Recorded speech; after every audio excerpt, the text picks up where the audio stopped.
आज के इस वीडियो में हम डिस्कस करेंगे how to calculate salvage value, examples of salvage value, uses of salvage value to determine depreciation and difference between residual value and salvage value.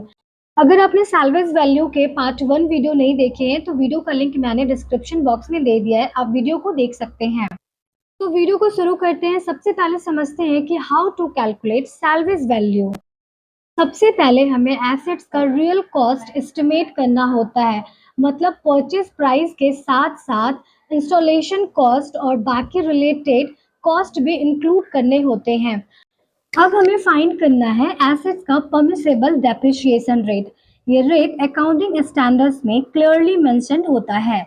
Next step है assets की useful life determine करना, यानी कितने साल तक वो assets company के काम आएगा।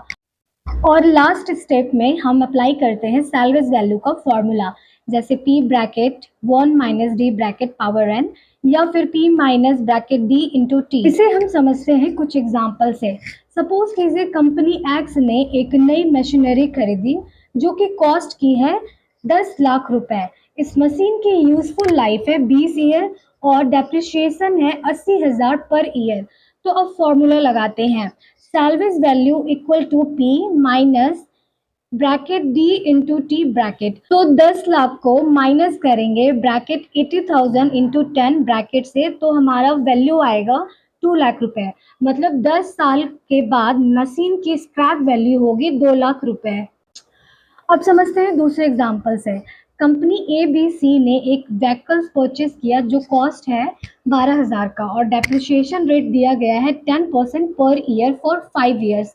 तो फॉर्मूला लगाएंगे salvage value equal to P bracket 1 minus D bracket power n का। तो फॉर्मूला लगाएंगे salvage value equal to P into bracket 1 minus D bracket close power n।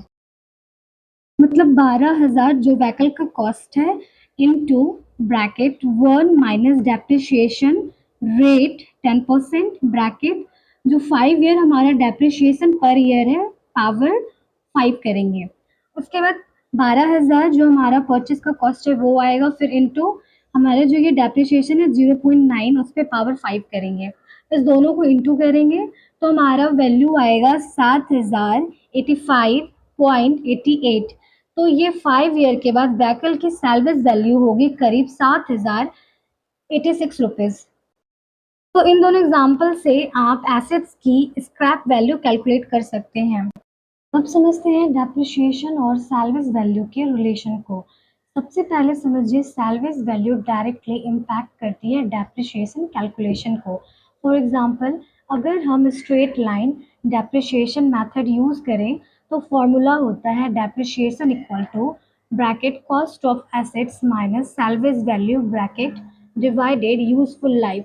अगर हम unit of production method use करें तो formula होगा depreciation equal to bracket cost of assets minus salvage value bracket close divide useful life in units.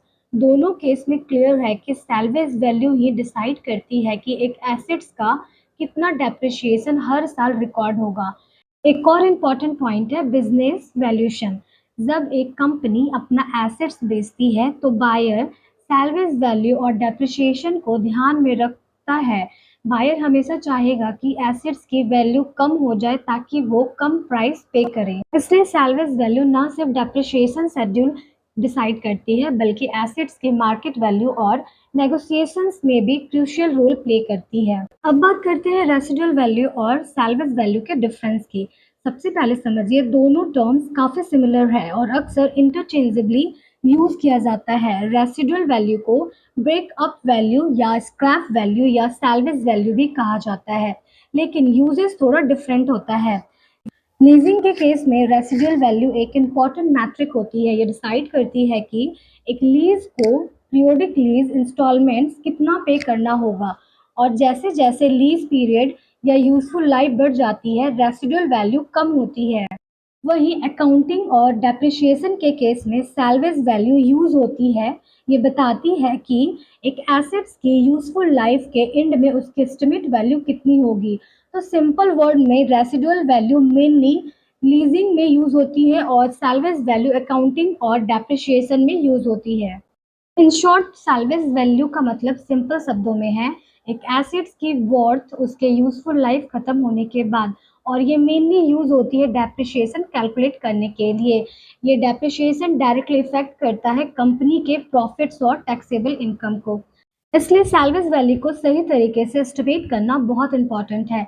अगर ये गलत हो जाए तो कंपनी के गेन या लॉस की कैलकुलेशन भी गलत हो सकती है। तो फाइनल कंक्लूजन ये है कि accurate salvage value equal to fair accounting, correct taxation और ट्रांसपेरेंट फाइनल रिपोर्टिंग। ये वीडियो अगर इन्फॉर्मेटिव लगा हो तो वीडियो को लाइक जरूर करें और अपने दोस्तों के साथ शेयर करें। Thanks for watching.